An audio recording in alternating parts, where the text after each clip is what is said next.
On today's episode of Locked On Avalanche, that's 6 up and 6 down when it comes to this homestand for the Avs.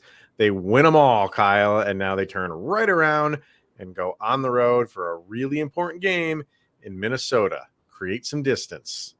Let's talk about it. New episode of Locked On Avalanche coming at you.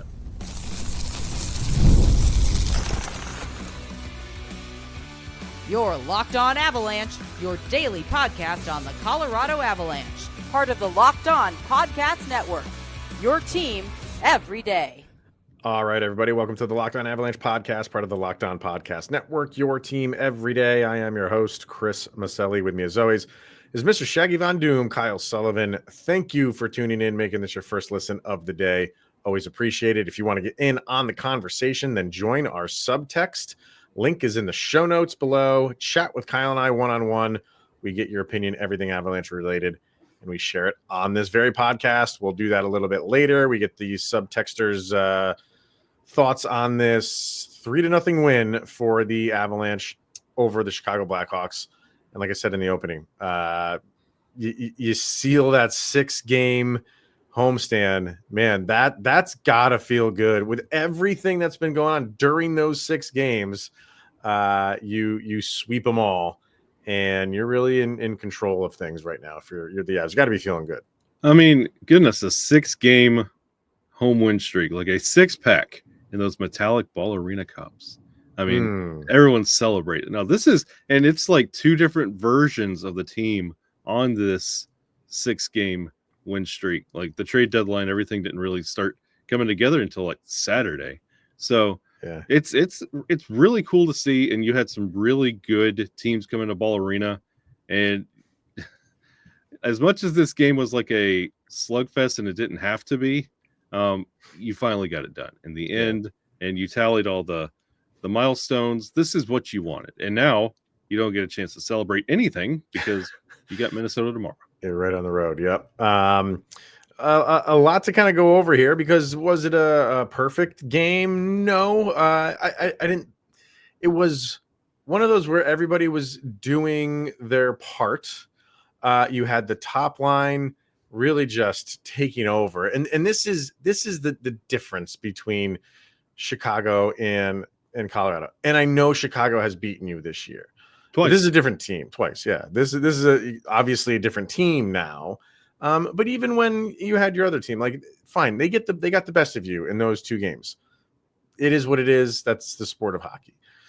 But right now, like the way that the Avalanche are, even though it's really 2 games that you've had this team, you saw, like, I say this every once in a while, like, did you get the vibe where, yeah, even though it was only 2-0, and all Chicago needed was that 1 goal, and then anything happened in the last couple minutes, I wasn't panicking. I felt like, yeah, even though this is not like the most solid game for them, it's solid enough where they're not going to surrender this lead to Chicago, because Chicago just doesn't have the firepower, and that's just where they are right now, and that is what it is. That's expected, and you felt like you have this one. Just don't do anything stupid. Don't make any mental block errors, and you'll get away with this thing with the win, and you shut them out 3-0. Yeah, and I completely agree with you. Like, especially with how deep this team is now, there was not 1 second that I felt like, oh my goodness, not again, not to Chicago. Like, it was just like, get it over with, guys. And honestly, it was one of those situations that I have such confidence with the depth of this team. I was like, I just want Chicago to score, make the team mad, and then they blow them out of the building. Like, it's one of those, if Chicago scored, it would have been the last thing they wanted, because it would have woke the team up. Be like, okay, now we got to really fine-tune. Like, the Avs are out there, and we said you can get out there and kind of tinker around and see what works, and it felt a little experimental, like, through that whole game, and that's everything woke up in the third as soon as they dropped the puck in the third. Like, it felt like we were kind of getting our feelings, and it was a different roster. Like, you had Parker Kelly and LOC being a healthy scratch just for maintenance. Sure. You got to see Jimmy Vesey out there and EJ. And the defensive pairings looked interesting. Like, I like Sammy G dropped to the third pairing. That was extremely interesting. So you're figuring it out, but you never were in doubt. No, you could tell he was using this game as, let's see what we have here. Let's move some things around. um, but and you kind of saw in the results for the Avs, like it wasn't like the Maple Leafs game where they were just throwing everything on net, and just really had command of that game. You did in this game too, to an extent, but you didn't have those shots on goal. You weren't just firing pucks. I think you only had 15 shots on goal after 2 periods. Yeah. Around that was, yeah. So I got to give some credit to Chicago. That Chicago played a good defensive game, I thought. Constantly pressuring them, no matter what, like in the neutral zone, right on the blue line, on the power play, just right up on them. And it's almost like, what do you got to lose? Just go ahead and beat us. If you're going to beat us, we're not going to sit back and let the mighty Colorado Avalanche just fire at will at us. We're going to make them work for their shots. And they did that. But, when the Avs, your talent kind of, the cream rises to the crop, and you got the goals when you needed to get the goals. Didn't come until the third. Thought you had that one in the beginning. But then you played 2 scoreless. We'll talk about that too in a minute. 2 scoreless periods, and then kind of right off the bat in the third, you get that one, and that's the one that I was really hoping for. Not because it was MacKinnon's 1,000th point, but because Chicago is one of those teams where they are in the standings during the course of a game. The longer you let them hang around, the more confidence they get. Like, hey, all we got to do is get one greasy goal here, and we can steal 2 points from this team. The 2 points doesn't do anything for them, but it's a morale booster. And for the Avalanche to get that goal minutes into the third, I'm not saying on Chicago's end, it kind of like derailed them or anything like that, but just made it that much more difficult for them to get that goal that was very difficult for them to get in the first place, because Scott Wedgewood was nuts. Oh, bonkers was he. Oh, my. We could do a whole 30-minute podcast about the performance from Wedgewood tonight. I honestly, he was stellar. And and to your point, like the first 2 periods of this game, yes, Chicago, especially in that first, they were very physical.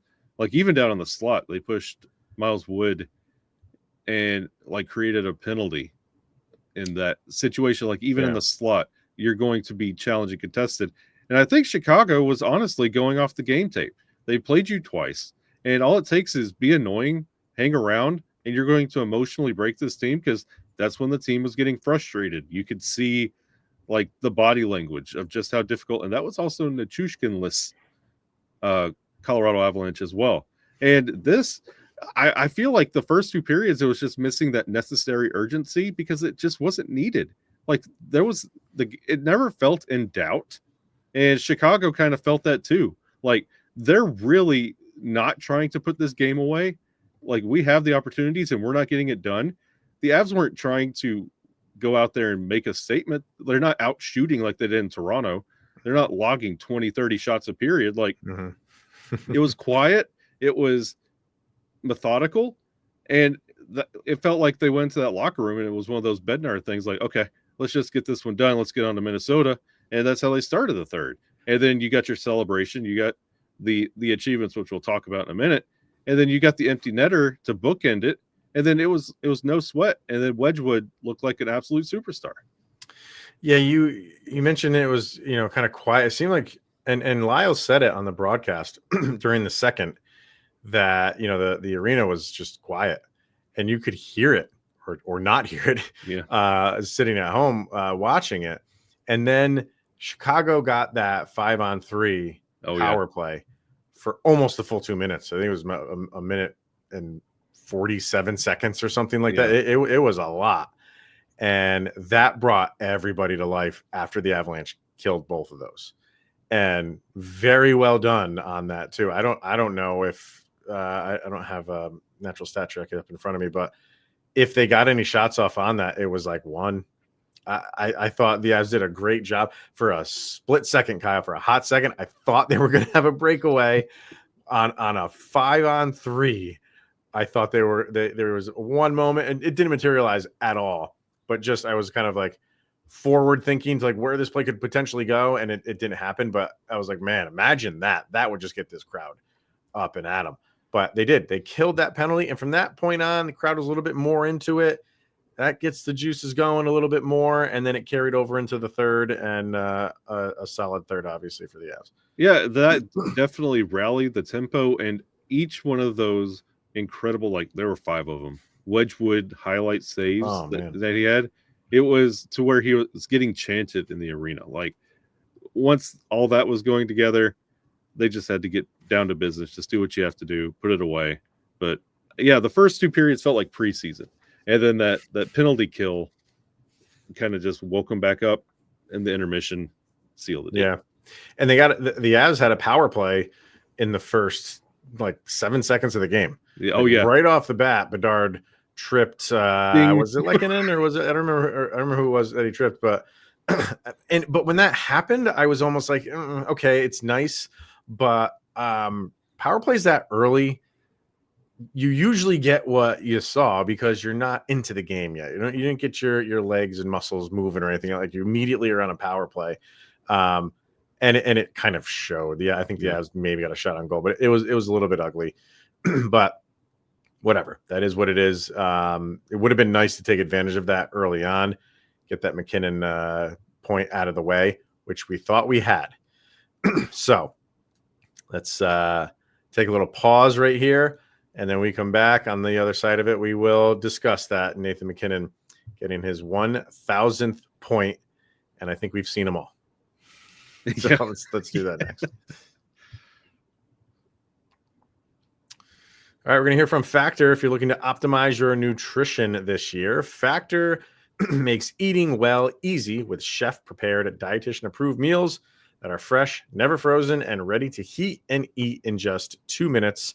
They have 40 options across 8 dietary preferences.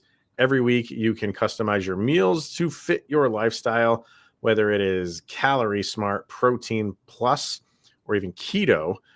Plus, Factor even offers wholesome smoothies, breakfast you can get, grab-and-go snacks to keep you fueled all day long.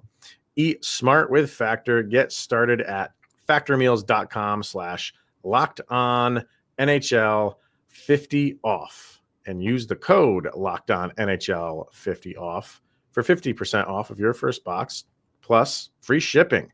That code one more time is LockedOnNHL50 off at factormeals.com. Go over there right now. You get 50% off plus free shipping on your first box. You will not regret it.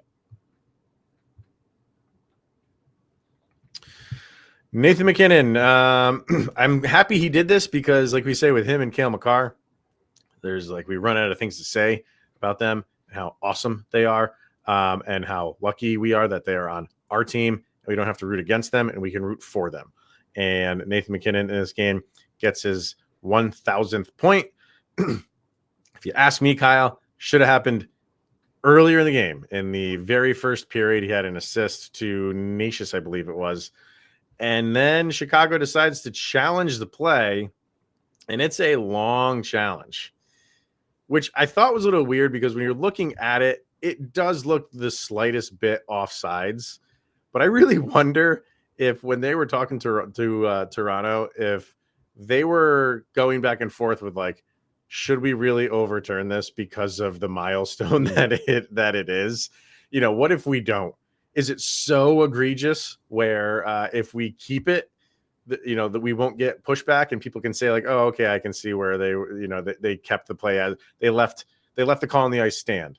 They let it stand. But in the end, they obviously, I don't know if they did that. Probably not, but I like to think that. But I'm more upset with Chicago.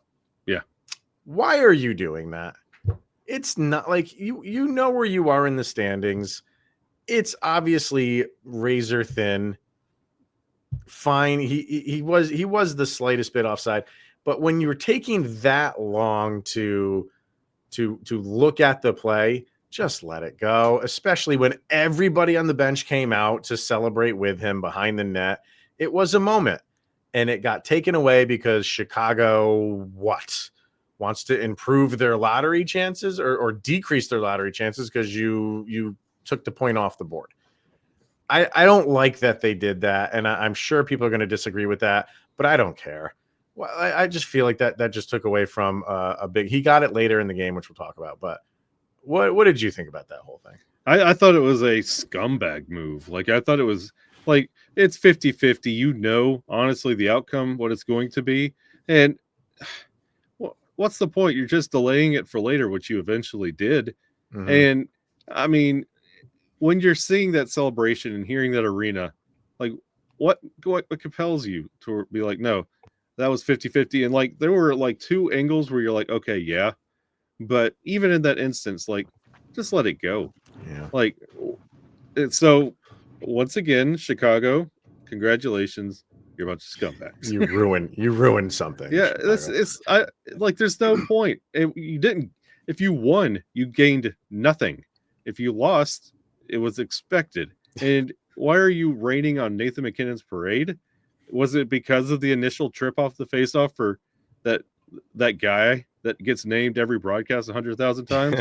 No, I thought it was one of the lower moves I've ever seen a coach make, and then smile about it. Yeah, I wonder if the Avs coming out to celebrate like that obviously gave Chicago more time to look at it, because it's pretty close. And if it's a normal goal and you go and celebrate like the normal allotted time, maybe it doesn't happen. Maybe he decides that it's too close. But I think he had more time to really look at it and say, like, I'm gonna do this. And the other part of it for me, Kyle, is like the point of the point of the game where it happened. It happened in the first. Like, if this happened in the third, Yeah, and this, okay, I get it, because that's the third period. And if it was still 0-0, that I would understand it more if you did it then. But this was like halfway through the first period. You still have 75% of the game to go, and you want to take away a milestone moment from a guy. I just thought it was Bush League. I really did. I didn't think it. You're not playing for anything, and that doesn't mean you shouldn't play. Yeah, like both things can be true here. I'm not saying roll over and just like, let every goal that goes in. But even if it was totally egregious, okay, then that's completely on the Avalanche. But it wasn't. It wasn't. It was razor thin, and you decided to do it, and I just think it's shameful. I do. I'm sorry. People are probably not going to agree with that. I really don't care. I feel like it was a great moment, and it was taken away by a stupid challenge that seemed like 10 minutes. And if it's that close, again, let it go. Just let it go. Yeah, there were the two shameful things about the night, especially. One, Nathan MacKinnon should not be first star. I get he got his accomplishments, but Scott Wedgewood had a much, much, much, much better night, and it wouldn't happen if it wasn't for his performance. Nate could have got second star. I mean, he got those points off assists. Come on. And anyway, and I wish that offsides was a little closer, because like there were two angles that you're like, yeah, okay, that's offsides. Like, I wish it was something that they could overturn, and then Nate could get 1,000 and 1,001 on the accompanying power play for getting that challenge wrong. Like, that would have been poetic justice for calling that challenge in that moment for that milestone. Like, if this was like EJ getting a goal, yeah, that would have been a nice story. But if he challenged it, I wouldn't have. I'd be like, okay, whatever. But Nate getting 1,000, not many people do that. And we'll see. So many words I want to use, but I cannot. Well, and like you said, like, he eventually did get it. And it came in the third period, early in the third. And it was, by then it was needed. You needed to get that point on the board, and he did it. And crazy. They showed that stat on altitude, like the first 528 games, and then his next 328 games. It's just like when he decided to just take his career to the next level, he has not slowed down. It took him a little while to get going, and he had that great rookie season, tailed off a little bit in the second, third season, but after that, he just decided to take this league over, and he has not slowed down since. It's been it's so fun to watch him, because he literally is one of those guys that anytime he gets the puck, you just sit up a little bit more, like, okay, like, we got a chance here. Like, he's that guy. He is that Kobe Bryant that every time he has the ball can score. Otani, every time he's at bat, can hit a home run. He's that good. And what's funny is like going back and like you mentioned, like we've probably seen all 1,000 of his points. Like if you go back and look at his early career, when Duchesne was here, he was the Robin to Duchesne's Batman. Sure. And when Duchesne left is when Nate stepped up a little bit, and then he really started stepping up. And it was just so funny to like looking back at it. Like if you could have told yourself, yeah, that Nathan MacKinnon guy, he's going to have 1,000 points. That would have been funny to think about during the Duchesne era because of the role he took on the team, and to see what he is now. The amount of wasted points and years we had during his early career, if he would have just taken that mentality earlier. Yeah. And we touched on him, but got to mention Wedgewood because, like you said, if MacKinnon didn't get his 1,000th point, easily the first star of the game. That was what a performance by him. Some absolutely sprawling saves from him. Some saves of the year. 3 of them that I remember that were just the one where he just stuck the leg up and the arm up, and Bedard had a really kind of like the top half of the net. And it probably would have got overturned because that was clearly goalie interference, and why they didn't call that, I have no idea. But still, it led to one of the greatest saves of the year. And they had another one where he was going from right to left and just, just reaching out as much as he can. And then there was another one later on in the third, which later in the game, which he had to have a great save too. He was awesome.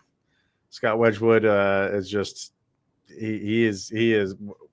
We're talking about all these other moves that the Avs made all throughout the season. We talk about the goalies. When we talk about the goalies, we talk about them in tandem. Yeah, because they acquired them so close to each other.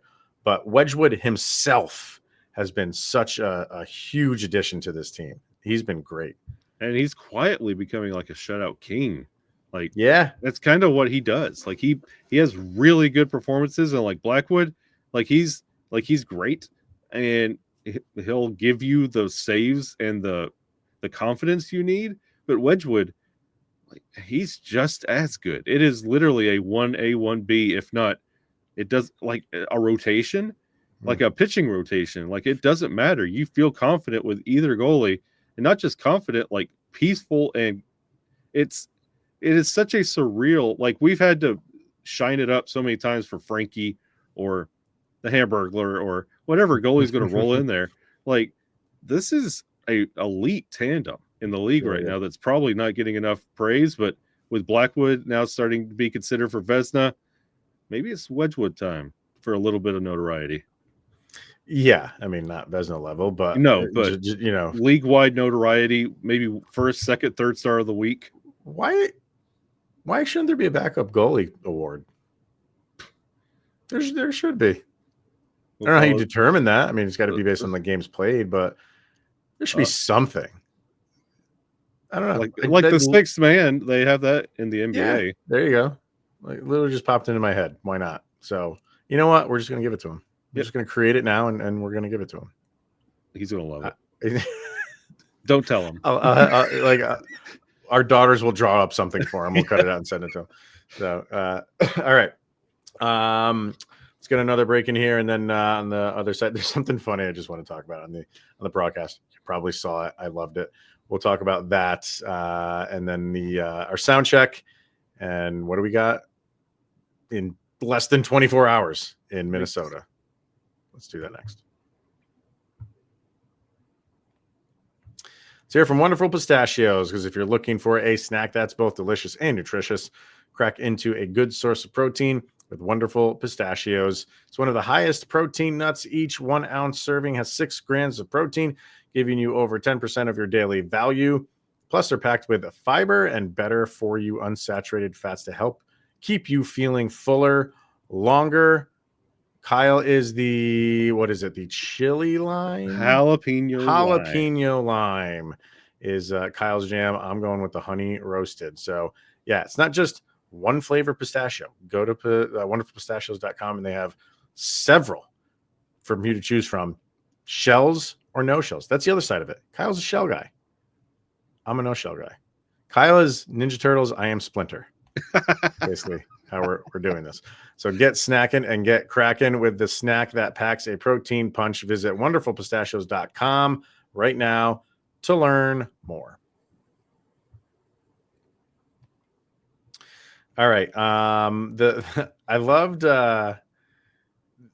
whenever there's a glass change on altitude, don't change the channel. No. Because it's almost like they have this like in the hopper just in case. They probably do. Like, you have to be prepared for stuff like this. But this one, I don't know how you can prepare for it, because they showed that video. I don't remember watching it live, but I've seen that video over the years of those two kids just running their mouths on the top of like where they're sitting. And it's like, that was what, 2017. Mm-hmm. So we're 8 years later, and there's two kids sitting right there that looked exactly like them, aged appropriately. And Keith's like, I'm gonna go find out if that's them. I'm not kidding you, I was as interested in that as the game. And he went up there and he did interview them. The kids are like, sounds like something we would do. I was dying. Like, yeah, we would probably do that. And they were showing the video, and they were like, oh my God, those are like patient zeros right there, with just running their mouths up and down the glass. And the mother was the one, I guess they showed her the footage, and they were like, no, that's not my kids. But I think she's wrong. I don't think she knows her kid. Those kids, they were spitting images of those kids, younger ones. It grosses me out. Like, I'm a father. Like, I could see that. And I'm like, because like I have like one of my kids have sickness right now, and it's just like, oh well, they're gonna be sick. That's all I keep thinking. I was just like, well, this is gonna be great. It's difficult to watch. Yeah, as just a normal human being, it's difficult to watch. As a parent, it's even like worse to watch. And that was my other question: is like, when they were doing that, where were the parents? Yeah, what are you doing? Like, do not do that. Oh my God. And that was 2017, a completely different world. Yeah. Buckle up, germs are a thing. Oh my God. But that was absolutely hilarious. Altitude does a great job when there's stoppages like that. So if it ever happens, don't change the channel. It's awesome. Better than the AI babies. They stopped doing that, didn't they? Yeah. I thought they were funny. Thank you for writing in, everyone. I thought they were funny, but all right. So the Avs, well, let me get to the subtext people first, and then we'll switch over to the Wild quickly. But who do we got here? Let's see. This is loading. We got Cody. Why isn't this loading? Come on here. There we go. Was a bit nervous being tied 0-0 with Chicago, but we pulled it out and had an all-around good night. Nate reaches 1,000 points. Wedgewood makes a crazy save in the first, got shut out to show for it. Yeah, man, there's always a little bit of, is this really not going to go the way we want? And that happens. But, until Chicago took the lead, I was like, okay, I think we should be able to get this first goal here, hopefully relatively soon. Yeah, I felt confident. I'm like, with this depth, how can we not outscore Chicago? But we thought the Titanic couldn't sink either. Lisa says, would have loved to see more goals, but at the end of the day, it doesn't matter if you win by 1 or by 10. Great to see Nate get his 1,000th point. Wedgewood looked phenomenal. Let's keep this thing rolling in Minnesota tomorrow. Come on, Lisa. We'll never win by 10. Stop. Kyle. Yes. He's looking for it. I think, but I get you wanting to say, like, hey, this is my game, but maybe try like reverse psychology and just think it really hard. Yeah, I tweeted it out. I gave it up for Lent. I'm never going to want a 10-goal game ever. Yeah. Craig says, don't know what it is with Chicago, but I'm glad the guys were able to find a way to get the win. Little disappointing that the first goal was called back, but I thought it was offsides as the play was happening. You got to give the refs and the replay people in Toronto some credit. I felt like they were looking for a way to give Nate that 1,000th point. There you go. Yeah, like we were saying. Natius did cross first, though. Yeah. Stop agreeing with them, Craig. Yeah.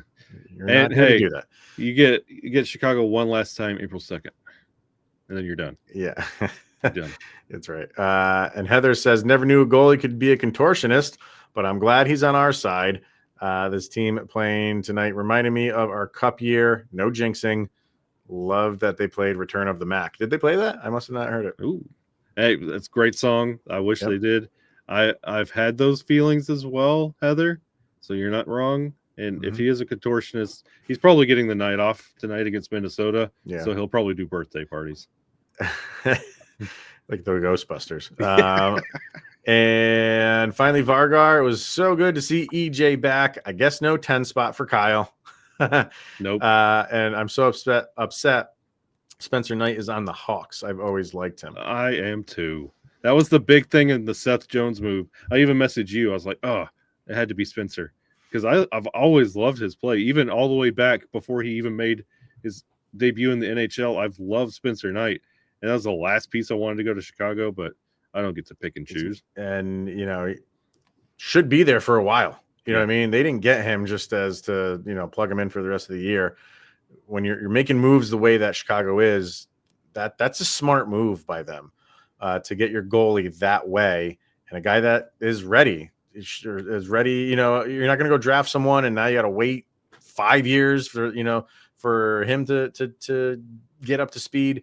It's a really smart, I think, crafty move by them to get him in. And he's 23, and it's crazy. It feels like he's been in the league as long as MacKinnon has. But he came in with a lot of fanfare and hasn't found that consistency.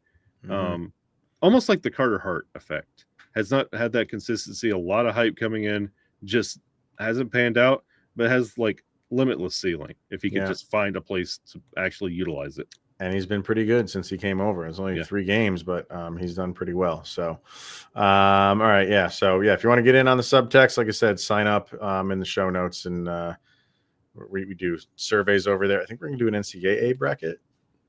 I think we're going to do that. If you want to get involved in that. Auburn's no longer number 1. So, So, all right. What are we thinking for this Wild game? And is the back-to-back going to hurt them? I don't think the Minnesota Wild are playing a back-to-back. They are not. I mean, what do you think? Like, you turn around, travel. Is that really going to come into play? Or is it at this stage in the season, things are fine? I mean, you get to flip it around and you're deep enough where you can put Parker Kelly back in. LOC comes back in. Blackwood comes back in. Like, it's plug and play. It's not like you really spent yourself. It wasn't like a grueling 60 minutes. Like, you basically played 15. Yeah, you're right. Like, you got to sit a lot of guys, especially, like you said, like Logan O'Connor. So that's, guys like that, you plug those guys in and he's fresh. And a guy that just, goes 110 miles an hour all the time. So I think that benefits them. Yeah, you have your better goalie. He's rested.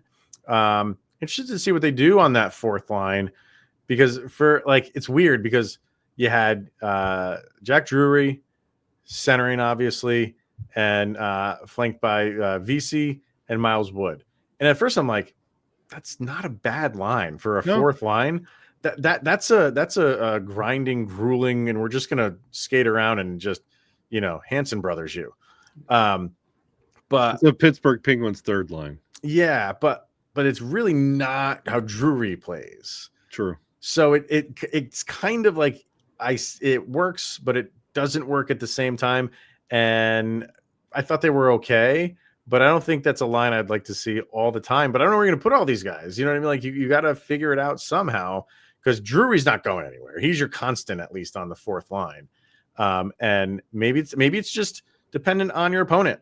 You know what I mean? Yeah. Like if you're going up against a bigger team like Dallas, do you put those 2 guys in there on the sides of them and just say, hey, if you score, that's just a bonus. But we just need you to be some muscle here. Don't let anything behind you. Don't let anything in the net. Just be bruisers. You could do that. And you gave Malinsky the night off as well. So put Malinsky in for EJ. I'm feeling good. Yeah. So turn right around and play another game. So we'll see how it goes. However it goes, we'll be here to talk about it. So make sure you tune in to that one. But for this one, thank you. Yep. What happened? Are you okay? No, we have a sound check. Oh, we do have a sound check. I didn't even get to the sound check. Oh my God. Oh, wow. And you're gonna be amazed by my sound check. But yes, let's get to our sound check, because nobody in subtext, that usually triggers my mind. Nobody in subtext gave a sound check. This shame is on you, subtext people. This is why I'm still here. It is. It's the only reason we keep you around. So yes, our sound check is where Kyle and I pick a song and we put it up on a playlist over on Spotify that you can follow along search for the playlist. LOA Soundcheck Volume number 4. What do you have for this one, sir? Hit me Now, with it. Again, we never coordinate, so I'm very curious if we I even know. land in the same area. But I'm going with an old classic in the 90s, Uh-huh. Everclear. Ooh. Everything to everyone. Ah. Nathan MacKinnon. You're everything to everyone on this team. Honestly, in the league, a lot of kids are growing up. You are like you looked up to Sidney Crosby. Now kids are looking up to you. You have that you're doing a lot of great things for the league in the future of this league. You are everything to everyone. 1,000 points. Couldn't happen to a better number 29 on the Colorado Avalanche. Yeah, this one's for Nate and his 1,000 everything to everyone. That is a fantastic song. And that album is a great. I remember there's some albums just take you back. Yep. And you remember where you were when you were listening to certain songs. That's definitely one of them. Excellent pick, sir. Excellent pick. You're going to be surprised with mine. I'm also going down the road of the, have to honor Nathan MacKinnon for this. And we call Nathan MacKinnon Nate Dogg. Mm-hmm. Not going the regulators route. I'm going the OG dog, and that is Mr. Snoop Dogg. And you got to go with What's My Name? Oh, Nate Dogg is his name. So, but the funny thing, dude, like I mean, you've heard that song a million times. I didn't remember that the name of the song is actually "Who Am I?" Yeah, and in parentheses, "What's my name?" Yep. I completely forgot about that part of it. Oh, crazy. We are. How many times I've listened to that song and I forgot about that. But that's what I'm going with because that's Nathan MacKinnon. That's his name. You know his name. Don't forget it. He's the dog father. And it's like he's got more nicknames. People know him as Mac. Like, and we're big Snoop Dogg fans over in the Von Doom household. So yeah. Oh yeah. Solid. Those are two good ones. This is a good sound check. Those are solid ones. So I'm going to put those up there right now, and then follow along on that. Okay, so now we're going to wrap this bad boy up. Tune in tomorrow or talk about the game against Minnesota and anything else that happens in Avalanche land. So thank you, everybody, for tuning in and making this your first listen of the day. That's always appreciated. He's Mr. Shaggy Von Doom, Kyle Sullivan. I am Chris Maselli. This is the Locked On Avalanche podcast. You just made it through another 24 hours, people. It might be next year, but it's another 24 hours where Sidney Crosby is that much closer to being a Colorado Avalanche. Don't shake your head. This is like Statler or Wolof at this point.